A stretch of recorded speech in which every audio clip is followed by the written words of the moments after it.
محترم حضرات، خطبہ مسنونہ کے بعد سورہ کوثر کی تلاوت ہوئی اور ایک حدیث آپ کے سامنے رکھا۔ سورہ کوثر میں اللہ کا حکم ہے فصلی لربک وانحر، اپنے رب کے لیے نماز ادا کرتے رہو اور قربانی کرو۔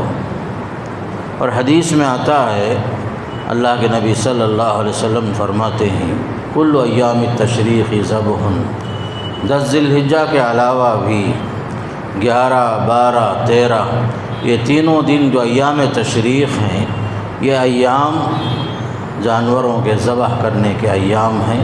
ایام اکل و شرب بھی فرمایا، یہ ایام کھانے پینے کے بھی ہیں، اور ایک روایت میں وذکر اللہ، کھانے پینے کے علاوہ اللہ کو یاد کرنے کا ایام بھی ہیں فرمایا صلی اللہ علیہ وسلم۔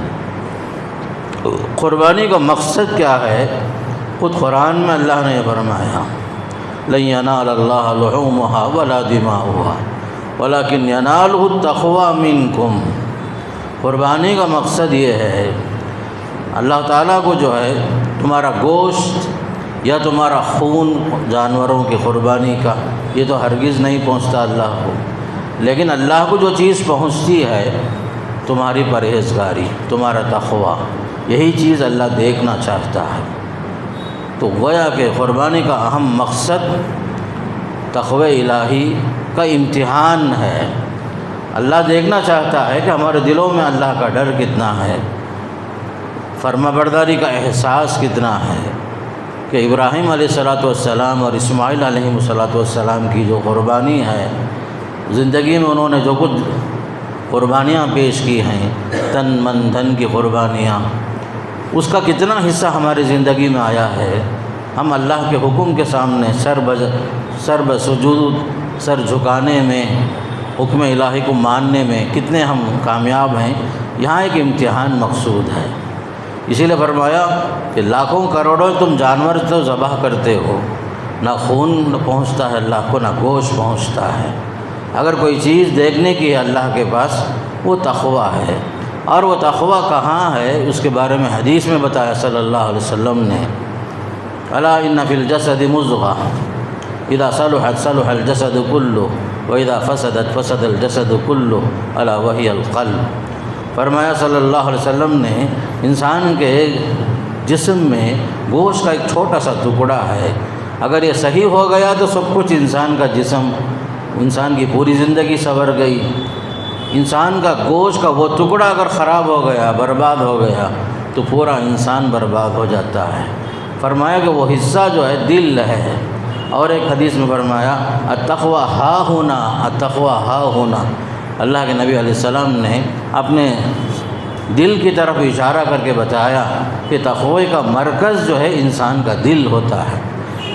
انسان کا دل جو ہے یہی محل تقوی ہے، یہی مرکز تقوی ہے۔ انسان کی ظاہری شکل و صورت سے تقوی کا اندازہ آپ نہیں لگا سکتے۔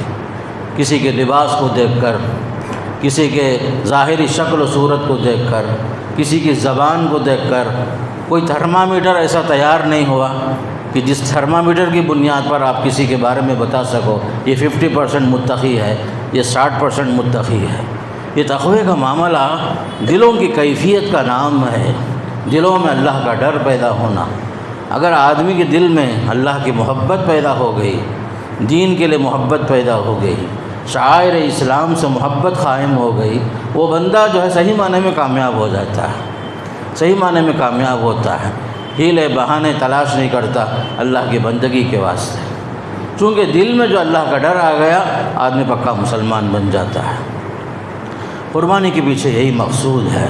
قربانی کی حکمتیں بتایا خود قرآن میں اللہ تعالیٰ نے جو ہے فَكُلُوا مِنْهَا وَأَطْعِمُوا الْبَائِسَ الْفَقِيرَ، خاص کر کے قربانی کا جو مقصود اور اس کی حکمت ہے، اللہ یہ چاہتا ہے کہ عیدین کے موقع پر بندے خود بھی جو ہے کھائیں پئیں، خوش رہیں، اور جو لوگ محتاج ہیں، ضرورت مند ہیں، ان کو بھی کھلائیں پلائیں، جو تنگ دست ہیں، جو محتاج ہیں، ان کو بھی کھلائیں۔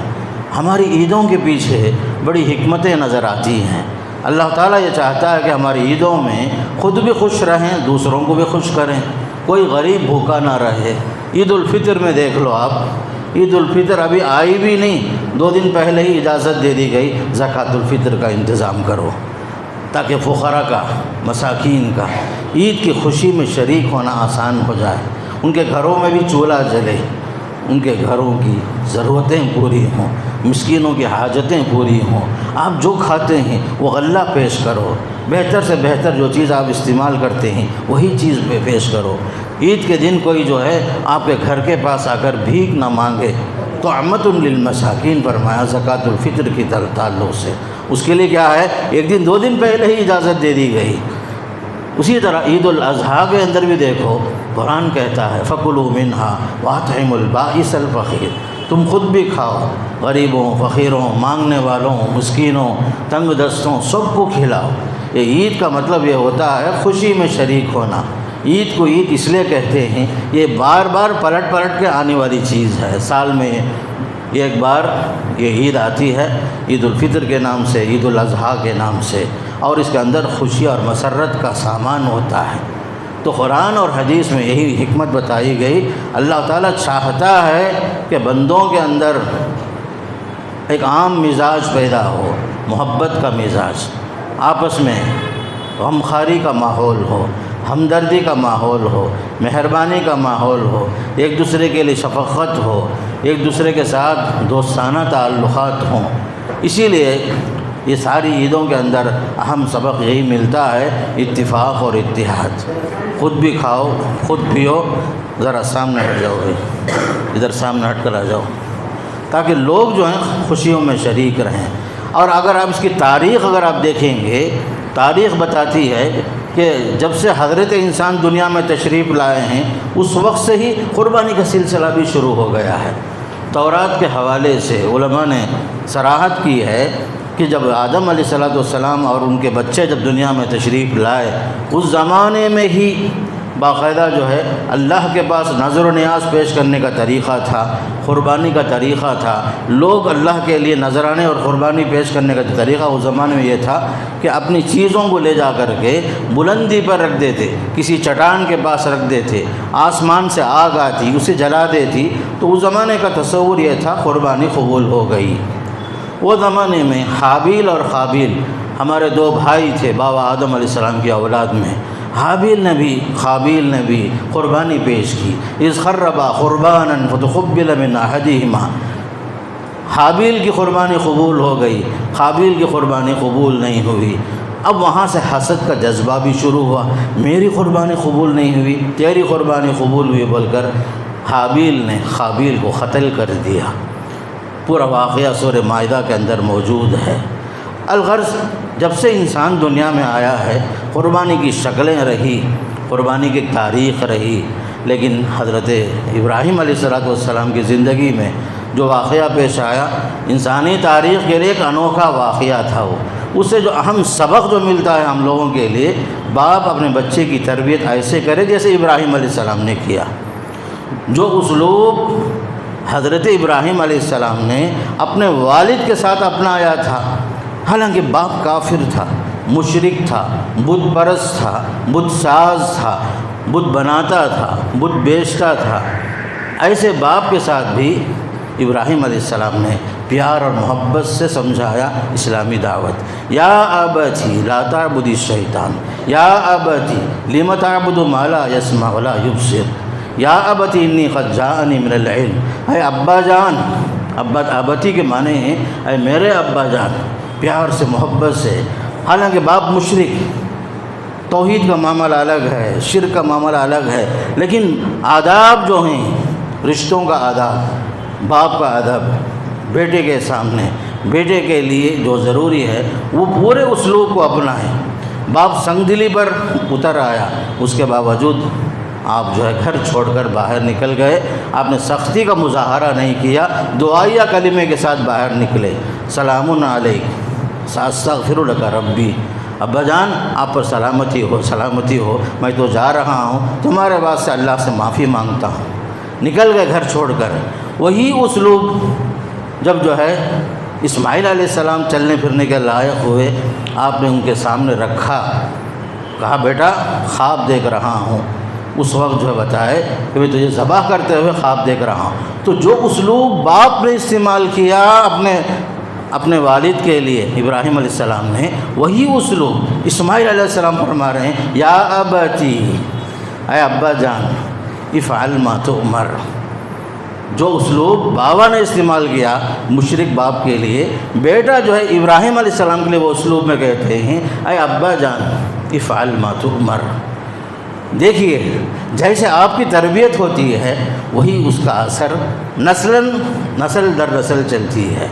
تو ہمارے اسلوب میں بھی بچوں کی تربیت میں ڈانٹ ڈپٹ سے زیادہ پیار محبت چاہیے، شفقت چاہیے، ہمدردی چاہیے۔ تو بچہ جو ہے دین کے راستے میں قربان ہونے تیار ہو جاتا ہے۔ ایک طرف باپ ذبح کرنے تیار ہے تو بیٹا ایک طرف ذبح ہونے تیار ہے۔ یہ سب کیا ہے؟ اسلامی تربیت کے نمونے ہیں۔ اسلامی تربیت کے نمونے جو ہمیں نظر آتے ہیں کہ ہم اپنے بچوں کے ساتھ کیسے پیش آتے ہیں۔ ہو سکتا ہے بچہ بگڑا ہوا ہو سکتا ہے بچہ جو ہے غلط راستے پہ چل رہا ہو، شرک پر بھی ہو سکتا ہے، اس کے باوجود پیار سے محبت سے سمجھانے سے سنگ دل بھی جو ہے نرم پڑ جاتا ہے۔ تو یہاں ایک اہم سبق حاصل ہوتا ہے۔ قربانی کے پیچھے یہ سب چیزیں ہمیں نظر آتی ہیں۔ اس کے علاوہ حضرت ابراہیم خلیل اللہ، اسماعیل علیہ السلام جو کام اللہ کے لیے کیے وہ کام اللہ کو اتنا پسند آیا، قیامت تک کے لیے وہ سنت ابراہیمی ہو گئی۔ جو کام للہ فی اللہ ہوتا ہے اس کی برکت ہی الگ ہوتی ہے۔ یہاں جو اہم چیز نظر آئی، جو کام اللہ کے لیے ہوتا ہے، اخلاص کے ساتھ ہوتا ہے، للہیت کے ساتھ ہوتا ہے، ریاکاری سے دور ہوتا ہے، وہ کام قیامت تک کے لیے اللہ کے پاس مقبول ہو جاتا ہے۔ یہی چیز ہے، جب اللہ پسند کر لیتا ہے تو دنیا میں بھی ذکر خیر، آخرت میں تو ہے ہی ذکر خیر۔ تو یہ چیز ہمارے لیے اہم سبق ہے۔ ہم قربانی تو کریں لیکن پورے اخلاص کے ساتھ، للہیت کے ساتھ، ذرا برابر ریاکاری نہ ہو، ذرا برابر شہرت طلبی نہ ہو۔ باقاعدہ جو ہے بندہ جو کام کر رہا ہے، چاہے بکرا ذبح کرے، اونٹ ذبح کرے، گائے ذبح کرے، سب اللہ کے لیے۔ اس لیے کہ اللہ کو اہم چیز مقصود کیا ہے؟ ہمارے دل کا تقویٰ، دلوں میں اللہ کا ڈر کیا ہے یہ دیکھنا چاہتا ہے۔ ایک امتحان ہے میرے دوستو۔ عبداللہ بن عمر رضی اللہ عنہما فرماتے ہیں، پیارے نبی صلی اللہ علیہ وسلم مدینہ منورہ میں 10 سال قیام کر رہے، 10 سال آپ قیام فرمائے۔ اقام النبی علیہ السلام 10 سنین فی المدینہ ویضحی، 10 سال رہے اور برابر قربانی دیتے رہے۔ اور ایک روایت حضرت ابن عمر سے آتی ہے، ترمذی شریف میں ہے یہ روایت۔ فرماتے ہیں ابو عیسیٰ ترمذی رحمہ اللہ، ایک صاحب آئے، پوچھے ابن عمر رضی اللہ عنہما سے، کیا یہ قربانی واجب ہے؟ اہی واجبۃ؟ تو حضرت ابن عمر کا جواب دیکھو، فرمانے لگے ابن عمر رضی اللہ تعالیٰ عنہ، ضحى رسول اللہ صلی اللہ علیہ وسلم والمسلمون۔ مختصر جواب، ہمارے نبی نے قربانی دی، مسلمانوں نے قربانی دی۔ پھر دوبارہ وہی سوال کیے، اہی واجبۃ؟ کیا یہ قربانی واجب ہے کیا؟ 3 بار دہرائے، 3 بار بھی یہی جواب دیے حضرت ابن عمر۔ پھر اس کے بعد پوچھے، اتعقل؟ کیا بھائی آپ کو عقل ہے کیا؟ سمجھتے ہیں کیا؟ میں بار بار جو بول رہا ہوں، میرے نبی نے قربانی کی، مسلمانوں نے قربانی، میرا کام کیا؟ جو کام نبی کرے ہیں وہ کرنا ہے، مجھے آپ کے اسوہ کو اپنانا ہے۔ گویا کہ ایک جامع جواب، اس میں جو ہے آپ کو یہ دیکھنا نہیں ہے سونا آپ کے پاس کتنا ہے، نصاب کو پہنچا گیا، نہیں، اس کا اور نصاب کا کوئی تعلق ہی نہیں۔ میرے نبی صلی اللہ علیہ وسلم پر زکوٰۃ فرض ہوئی ہی نہیں تھا۔ کیا میرے گھر میں اللہ کے رسول صلی اللہ علیہ وسلم کے گھر میں کچھ بھی نہیں تھا، اس کے باوجود 10 سال بھی قربانی دیتے رہے صلی اللہ علیہ وسلم، صحابہ بھی دیتے رہے۔ حضرت ابو موسیٰ اشعری رضی اللہ عنہ فرماتے ہیں، عہد نبوت میں ایک آدمی اپنے گھر سے ایک بکری قربانی دیتا تھا، اس کی طرف سے، اس کے گھر والوں کی طرف سے، خود بھی کھاتا تھا، دوسروں کو بھی کھلاتا تھا۔ ابو موسیٰ اشعری رضی اللہ تعالیٰ عنہ ایسے صحابی ہیں، انہوں نے ایسی تربیت کی اپنے بچیوں کی، بچیاں بیٹیاں جو ہے خود جانور اپنے ہاتھ سے قربانی دیتے تھے۔ ابو موسیٰ اشعری رضی اللہ تعالیٰ عنہ کی بچیاں تو وہ فرماتے ہیں کہ عہد نبوت میں ایک بکری ہمارے گھر میں ہمارے گھر والوں کی طرف سے دیتے تھے ہم لوگ، کافی ہو جاتی تھی، خود بھی کھاتے تھے، دوسروں کو بھی کھلاتے تھے۔ اس کا مطلب یاد رکھو کہ ایک آدمی جو گھر کا بڑا ہے، سرپرست ہے، اگر وہ مشترکہ خاندان بھی ہے، جوائنٹ فیملی بھی ہے، 4 بچے بھی ہیں، چاروں کے بچے بھی ہیں، سب مشترکہ خاندان ایک ہی گھر میں ہیں، سب کی ہانڈی ایک ہے، سب کی جوائنٹ فیملی میں ہانڈی ایک ہے، گھر ایک ہی ہے، سب مل جل کر کھا رہے ہیں، پی رہے ہیں۔ گھر کا بڑا جو بھی ہے، باپ ہو، گھر کا بڑا بھائی کیوں نہ ہو، اگر وہ ایک بکری بھی دے رہا ہے، گھر والے پورے آ گئے، اس میں گھر والے پورے آ جاتے ہیں۔ یہ اور بات ہے، اللہ ہم کو دیا ہے، ہم جو ہے فردن بھی دے رہے ہیں، ایک سے زائد بھی دے رہے ہیں، کوئی حرج نہیں ہے، لیکن کافی ہونا ایک الگ چیز ہے۔ کافی ہونے کے لیے اتنا کافی ہے کہ ایک آدمی جو ہے گھر کا بڑا سرپرست، جوائنٹ فیملی میں اپنے بچوں کے ساتھ رہ کر، ایک ہی چولہا جل رہا ہے گھر میں، الگ الگ چولہے نہیں ہیں، تو یہ جوائنٹ فیملی میں یہ گھرانہ کہلاتا ہے، یہ گھر کہلاتا ہے۔ تو ایسے گھر کے لیے ایک حصہ بھی اگر آدمی شریک ہو گیا کافی ہو جاتی ہے۔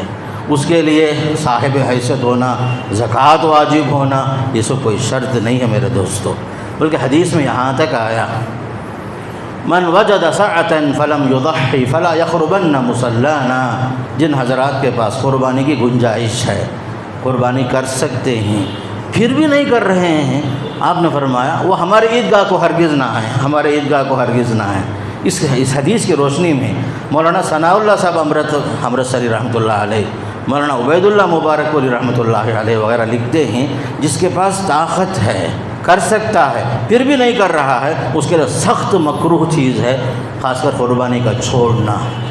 بعض مرتبہ ہو سکتا ہے اس وقت پیسے نہیں ہیں، لیکن ہم قرض لے کر بعد میں دینے کی طاقت تو ہے، بعد میں ہمارے پاس قرض ادا کرنے کی طاقت ہے، کم از کم یہ گائے میں حصے میں شریک ہو گیا آدمی، اس کے لیے کوشش کرنا چاہیے۔ اسی لیے قربانی کا ایام دیکھو، 10 ذی الحجہ کو شروع ہوا، پھر فرمایا ایام التشریق، ایام اکل و ذبح، ایام تشریق 11 بھی 12 بھی 13 ذی الحجہ کی سورج غروب ہونے سے پہلے تک رکھا گیا ہے۔ جس طرح تکبیرات کا اہتمام ہوتا ہے، خاص کر تکبیرات مقیدہ کا، عرفہ کے دن فجر نماز کے بعد ہم پابندی کرتے ہیں، اہتمام کرتے ہیں، یہ کب تک چلتا ہے؟ 13 ذی الحجہ کے عصر تک۔ اسی طریقے سے قربانی کا ایام بھی 13 ذی الحجہ کی شام تک، سورج غروب ہونے تک کسی کے پاس گنجائش ہے، ہر حال میں خوشی کے ساتھ آدمی شریک ہو، اس لیے کہ یہ معاملہ میرے اور رب کے درمیان ہے، دکھاوے کے واسطے نہیں ہے، عبادت ہے۔ قربانی کے اصل میں ایک عبادت ہے، للہ فی اللہ کرنے کا کام ہے، خوشی میں شریک ہونے کا کام ہے، دوسروں کو کھلانے پلانے کا نام ہے۔ شیخ الاسلام ابن تیمیہ رحمۃ اللہ علیہ اپنے فتوے میں لکھتے ہیں، سنتوں میں سے ایک سنت یہ بھی ہے، آپ نے قربانی کی، گوشت تقسیم نہیں کیا، لوگوں کو بلا لیے، جمع کر لیے، سب کو دعوت کر دیے اسی قربانی کے گوشت میں، یہ بھی ایک سنت سنہا رسول اللہ صلی اللہ علیہ وسلم فرماتے ہیں، یہ بھی ایک سنت ہے کہ آپ قربانی کے گوشت میں دوست احباب کو، رشتہ داروں کو، آپ کے چاہنے والوں کو جمع کر کے وہی کھلا دیا۔ آپ گوشت تقسیم کرنا ہی ضروری نہیں ہے، کھلانے کا بھی ایک طریقہ ہے، ایک سنت ہے بول کر شیخ الاسلام ابن تیمیہ رحمۃ اللہ علیہ فرماتے ہیں۔ پھر اسی طرح اس موقع سے بتانا یہ بھی ضروری ہے، بعض حضرات اس موقع سے موقع عقیقے کو لا کر قربانی میں ملانا چاہتے ہیں، ایسا مت کرو، عقیقہ الگ ہے، قربانی الگ ہے۔ آپ کا جو عقیقہ ہوتا ہے 7واں دن ہوتا ہے، ہو سکتا ہے اتفاق سے ان دنوں میں کسی کا 7واں دن آئے، لیکن عقیقہ جو ہے جان کے بدلے جان کے اندر تقسیم نہیں ہوتا، ایک جان ہے مستقل ایک جان، جبکہ گائے میں ہم جو ہے 7 حصے شریک ہوتے ہیں، قربانی کی نیت الگ ہوتی ہے، عقیقہ الگ ہوتا ہے، اس لیے 7 حصے میں اگر کوئی آدمی 2 حصے میرے عقیقے کے نام سے اگر شریک کر لو بولے تو وہ قربانی نہیں ہوتی۔ قربانی الگ چیز ہے، عقیقہ الگ چیز ہے، اس لیے عقیقے کو قربانی میں ملانے کی کوشش مت کرو۔ بعض بڑے عقل مند ہوتے ہیں، لاکھوں لوگ جانور قربان کرتے ہیں، کیا فائدہ، وہ پیسہ صدقہ کر دیے تو کیا۔ بعض لوگ جو ہیں ٹیڑھے انداز سے سوچنا شروع کرتے ہیں، بعض لوگوں کا انداز ہی ہمیشہ الٹا ہوتا ہے، یاد رکھو یہ معاملہ سنت کا ہے، عبادت کا ہے، تقرب الہی کا ہے۔ یہ شریعت نے کہا خون بہاؤ، ہم خون بہاتے ہیں، شریعت نے کہا رک جاؤ، ہم رک جاتے ہیں۔ صدقہ خیرات سال بھر کرو بھائی، صدقہ خیرات کے لیے کوئی وقت مقرر نہیں ہے، ایام تشریق میں بھی کرو، اس کے بعد بھی کرو، رمضان میں بھی کرو، کبھی بھی کرو، لیکن قربانی کے بدلے صدقہ خیرات یہ جائز نہیں۔ آپ جو ہے اللہ کے لیے خون بہائیں گے اور جو ہے غریبوں میں فقیروں میں گوشت تقسیم کریں گے، لوگوں کو کھلائیں گے، خود بھی کھائیں گے، الگ چیز ہے، ایسا نہیں کرنا۔ پھر اسی طرح اس میں قربانی کے اندر ایک مسئلہ یہ بھی آتا ہے کہ خاص کر بعض مرتبہ لوگ وصیت کر کے انتقال کرتے ہیں، وصیت کی تنفیذ میں قربانی ہوتی ہے، بعض لوگ اپنی جائیداد وقف کرتے ہیں، مجھے اس کا بھی علم ہے، وفات سے پہلے وقف کر کے جب تک تمہاری زندگی ہے میرے اس وقف میں سے ہر سال قربانی کرنا بول کر اوقاف متعین کرتے ہیں۔ الحمدللہ کوئی حرج نہیں ہے وصیت کی تنفیذ کرنا، جیسا کہ حضرت علی کرم اللہ وجہہ نے باقاعدہ وصیتاً قربانی کی تھی۔ دوسری شکل میت کی طرف سے قربانی کا یہ ہے، آپ کے پاس جانور ہے، آپ نے بکری ذبح کی، آپ اپنے زندوں کے ساتھ اپنے والدین کی بھی نیت کر لیے، اس کی بھی ایک شکل ہے کہ آپ اپنے زندہ لوگوں کے ساتھ مرحومین کو بھی شامل کر لیے، انشاءاللہ اس میں بھی اجر ملے گا۔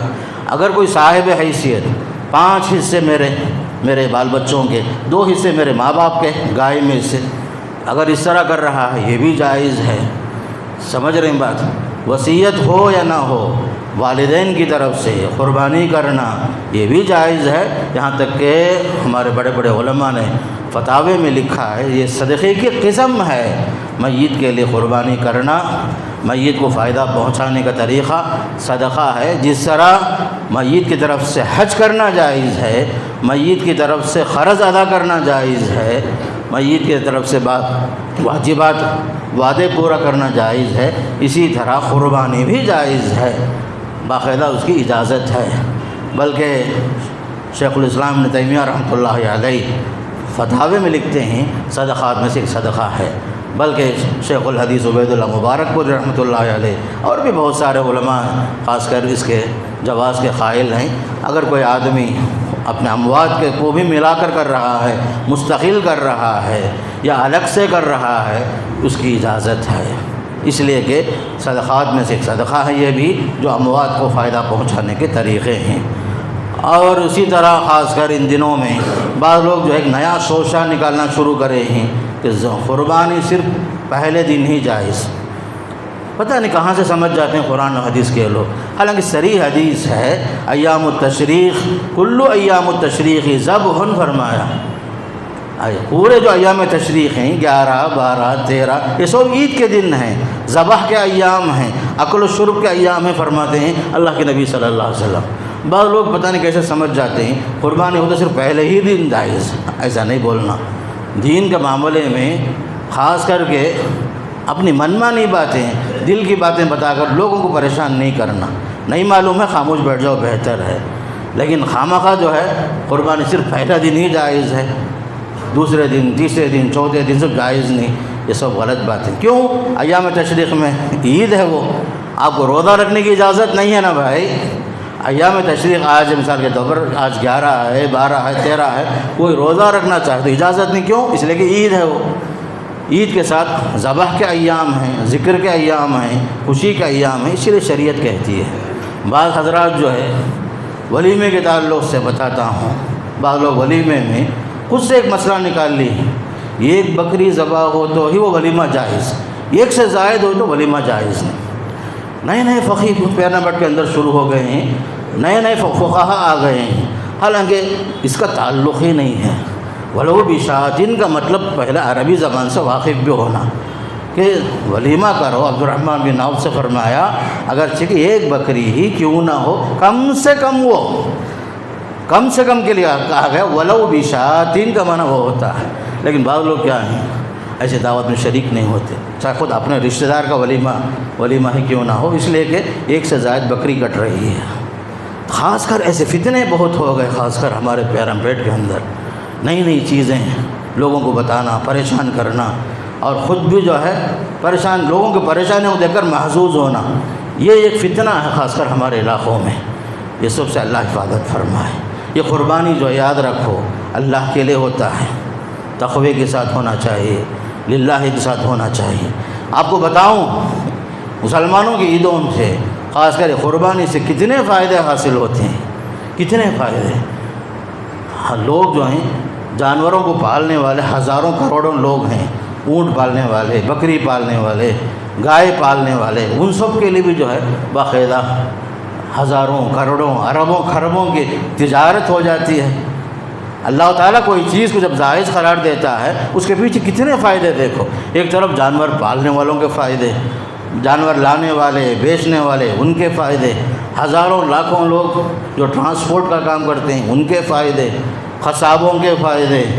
اس کے علاوہ قربانی کے جانور کی کوئی چیز بیکاری نہیں ہوتی، یہاں تک کہ اس کا جو سینگ ہے، اس کی ہڈیاں ہیں، اس کے بال ہیں، اون ہے، چمڑے ہیں، ہر چیز مستقل فائدے ہی فائدے کی چیز، تجارت کی چیز، لوگ اس سے بزنس کرتے ہیں۔ چمڑے کے کارخانے صرف ہندوستان کی بات نہیں، افریقی ممالک کے اندر بھی، عرب کنٹریوں میں بھی ہیں۔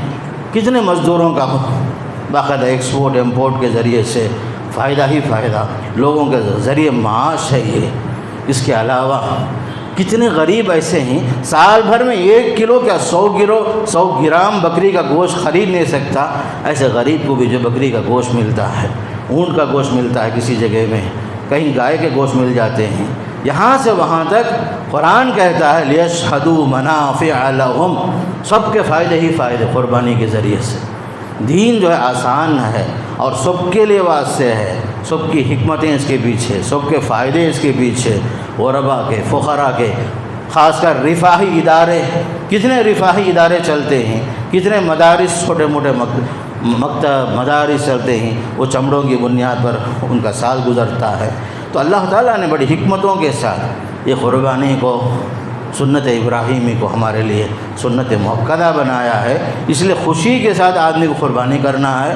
اگر پہلا دن نہیں ہوا، دوسرا دن آدمی کرے، تیسرا دن کر سکتا ہے تو کرے، یا آخری دن، چوتھے دن بھی اگر کرنے کی گنجائش ہے، اگر آدمی کوئی نہیں کر سکا ہے کر لے۔ الغرض جو ہے یہ سب جو دین کے اندر وسعتیں ہیں، دین آسان ہے، سب کے واسطے ہے، اللہ نے آسان کر دیا اس دین کو۔ بس سمجھنے کے لیے آدمی کے پاس صحیح سمجھ چاہیے۔ عقل کے اندر فتور ہو تو مشکل ہو جاتا ہے، ورنہ آدمی اگر قلب سلیم کے ساتھ ہو تو دین کو سمجھنا کوئی مشکل بات نہیں ہے۔ لاکھوں لوگ، کروڑوں لوگ دنیا کے اندر اسلام میں جو آ رہے ہیں قلب سلیم کی وجہ سے، عقل سلیم کی وجہ سے۔ اللہ ان کو فطرت پر پیدا کیا ہے۔ لوگ جب دین کے اندر دیکھتے ہیں کتنے فائدے ہی فائدے ہیں اور یہ فطرت سے کتنا قریب ہے یہ دیکھتے ہیں تو اسلام کے آغوش میں آ جاتے ہیں۔ یہاں تک کہ 80 سال کا بوڑھا اسلام میں آ جاتا ہے، اسلام کی فطرت اسے سمجھ میں آ جاتی ہے۔ الغرض میرے دوستو، اللہ کا شکر ہے کہ ہمارا سال شروع بھی ہوتا ہے مبارک ایام کے ساتھ، سال ختم بھی ہوتا ہے مبارک ایام کے ساتھ۔ یہ ہمارے لیے سعادت کی بات ہے۔ آخری بات رکھ کر کے بات ختم کرتا ہوں۔ آپ جس ملک میں رہتے ہیں، جہاں کا قانون آپ کو معلوم ہے، یہاں کے حالات آپ کو معلوم ہے، میں تفصیل میں نہیں جاتا۔ یہاں کے لیے خاص کر سول کوڈ لانے کی کوششیں چل رہی ہیں، کامن سول کوڈ کی بات چل رہی ہے، جو خاص کر ہندوستان جیسے ملک کے لیے ناممکن چیز ہے۔ یہاں مختلف مذہبیں ہیں، مختلف تہذیبیں ہیں، مختلف لوگ ہیں، بلکہ ہمارے اسلاف کی جان جو گئی ہے ہندوستان کی آزادی کے واسطے، اپنے مذہب پر آزادی کے واسطے، مسلم پرسنل لاء کی حفاظت کے واسطے، باقاعدہ ہمارے دستور کے اندر بھی ہمیں پورا حق ملا ہے۔ اگرچہ کہ کچھ لوگ ناپاک کوششیں کر رہے ہیں، اس کے لیے قانونی طور پر آپ لوگوں سے جو کہا جا رہا ہے کہ اس کے لیے قانونی طور پر آپ کو لڑنا ہے، اس کے لیے آگے بڑھنا ہے، اس کے لیے ذہنی طور پر آپ تیار رہیے، اور کسی بھی صورت میں مسلمان اپنے مذہب پر باقی رہتے ہوئے ہی جیے گا بھی اس ملک میں، مرے گا بھی اسی ملک میں، اور اپنے مذہب پر پوری آزادی کے ساتھ رہے گا، اپنی فکر کے ساتھ، اپنی رائے کے ساتھ، اپنے مذہب کے ساتھ، دیگر مذہبوں کے احترام کے ساتھ۔ مذہبی رواداری کے ساتھ۔ اس لیے جو کوششیں ہو رہی ہیں ایسے لوگوں کا آپ ساتھ دیجئے، اس لیے کہ یہ مسئلہ کسی کا نہیں ہے، فرد کا ہے، ہر مسلمان کا ہے، ہر ہندوستانی کا ہے۔ اس میں آپ کو یہاں پر سارے حقوق ملنا چاہیے قانون کے مطابق۔ اس کے لیے آپ دعا بھی کرتے رہیں۔ اللہ تعالی ہم سب کو جان اور مال کی حفاظت کے ساتھ، اپنے مساجد و مدارس کی حفاظت کے ساتھ، اپنی عصمت و عفت کی حفاظت کے ساتھ جینے اور مرنے کے اللہ ہم سب کو توفیق نصیب فرمائے۔ اللہ تعالیٰ شریروں کی شرارتوں سے، حاسدوں کے حسد سے ہماری حفاظت فرمائے۔ اللہ جب تک رکھے رزق حلال کھاتے ہوئے، اللہ کو راضی کرتے ہوئے دنیا میں رہنا اور ہمیں مرنا نصیب ہو۔ اقول قولی ھذا استغفر اللہ لی ولکم ولسائر المسلمین من کل ذنب۔